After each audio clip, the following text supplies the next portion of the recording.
Magandang gabi Pilipinas, live mula sa Pag-asa DUST. Narito na po ang latest sa lagay ng panahon.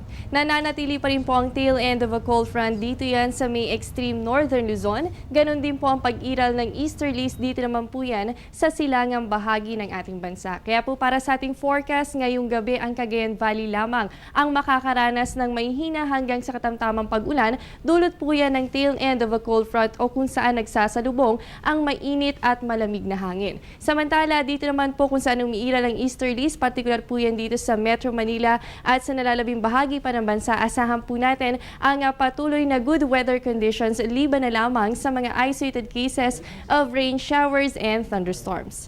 Sa lagay naman ng ating karagatan, sanhi po ng malakas na hangin ng northeast monsoon o yung tinatawag po natin na hanging amihan ay nakataas po ang gale warning mula sa Pag-asa para sa baybayin ng northern and western seaboards ng Hilagang Luzon. Magiging masungit po ang kondisyon ng karagatan kaya sa mga kababayan natin na may maliliit na sasakyang pandagat, kung maaari iwasan po muna ang maglayag sa karagatan. Ito po ay para sa inyong kaligtasan.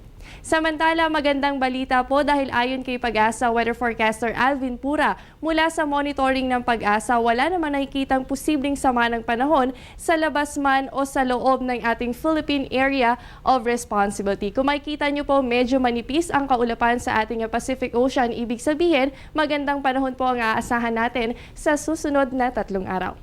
Ngayon po ay nasa panahon pa rin tayo ng hanging amihan o panahon ng amihan. Kaya naman alamin po natin saan-saan nga ba naitala ang top 5 lowest temperatures. Naunguna pa rin po sa ating listahan ang Baguio City kung saan umabot lamang ang kanilang temperatura sa 15.6 degrees Celsius. Sinundan po ito ng Malaybalay na merong 16.2 degrees Celsius at nai-record naman ang 21.8 degrees Celsius sa Tugigaraw. Kasama rin po sa ating listahan ng Basco kung saan umabot po ito sa 22 degrees Celsius at ang Science Garden dito po yan sa Quezon City kung saan nakaranas po tayo ng mababang temperatura na nasa 22.3 degrees Celsius.